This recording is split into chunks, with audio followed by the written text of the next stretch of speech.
Assalamualaikum warahmatullahi wabarakatuh. Perkenalkan, nama saya Anissa Tunadia dengan NIM J3A118167 dari kelas C Praktikum 1. Di sini saya akan menjelaskan sedikit tentang sejarah editing. Nah, pada awal mula sejarah editing ini muncul setelah adanya film bisu milik Lumiere Frere alias Lumiere bersaudara lewat film yang berjudul La Sortie des Usainiers pada tahun 1895. Film ini dibuat dengan sangat sederhana, shoot dan posisi kamera pun statis.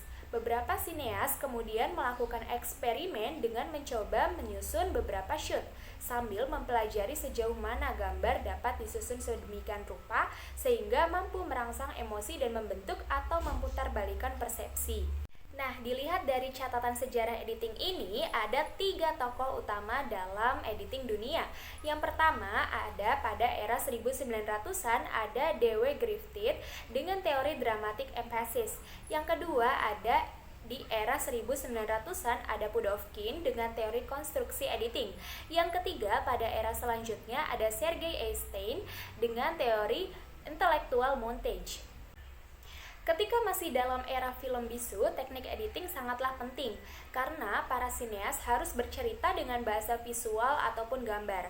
Perkembangan teori maupun teknik editing ini diawali oleh sineas yang bernama Edwin S. Potter, yaitu menyusun sejumlah shoot secara berkesinambungan. Dahulu, pengambilan gambar bergerak atau film hanya untuk mendokumentasikan sebuah kejadian karena dahulu belum ada yang namanya istilah editing. Tidak heran walau pada waktu itu pengambilan cenderung apa adanya, dibiarkan utuh dari awal hingga akhir dengan posisi kamera statis. Jika di era 1900-an, George Méliès sering menggunakan teknik dissolve yang dimana teknik tersebut untuk melakukan sebuah trik sulap dalam film-filmnya. Maka dekade selanjutnya, sekitar 1910-an, D.W. Griffith ini yang diawali dengan eksperimen Porter mencoba menggabungkan rekaman dokumentasi mengenai aksi petugas pemadam kebakaran di sebuah peristiwa kebakaran dengan membuat rekaman baru berdasarkan imajinasinya tentang seorang ibu yang sedang panik karena anaknya tertinggal yang kemudian diselamatkan oleh petugas pemadam kebakaran, yaitu pada filmnya yang berjudul The Life of an American Fireman. Dalam teori film tersebut, susunan adegan fakta dan fiksi itu disusun dengan sangat menarik. Porter berhasil membuat terobosan baru dalam teori editing, yaitu teori parallel editing.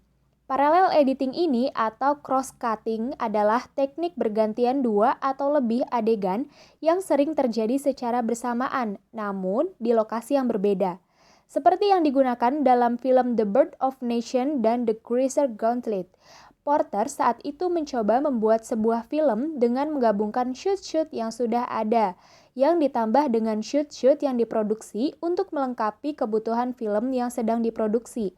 Metode Porter ini kemudian dilanjutkan oleh D.W. Griffith yang mengembangkan parallel editing untuk menambah ketegangan adegan aksi dalam filmnya menjadi teori baru, yaitu penekanan dramatik atau dramatic emphasis.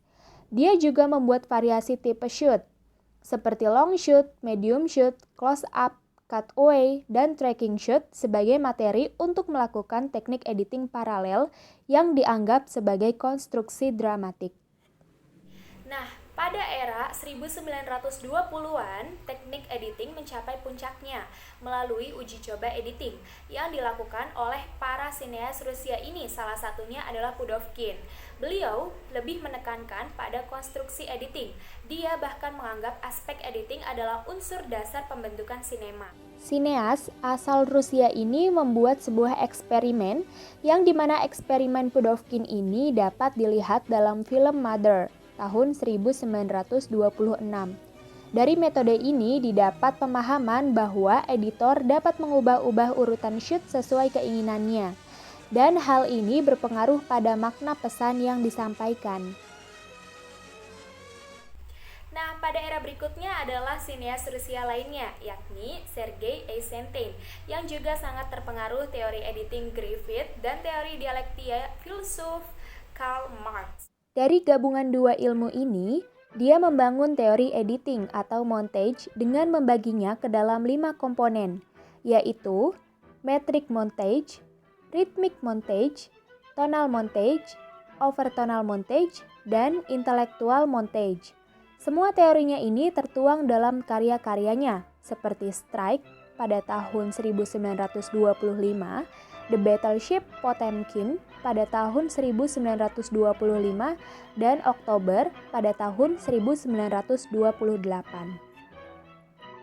Pada teknik pembuatan, editing film ini sudah sangat berkembang.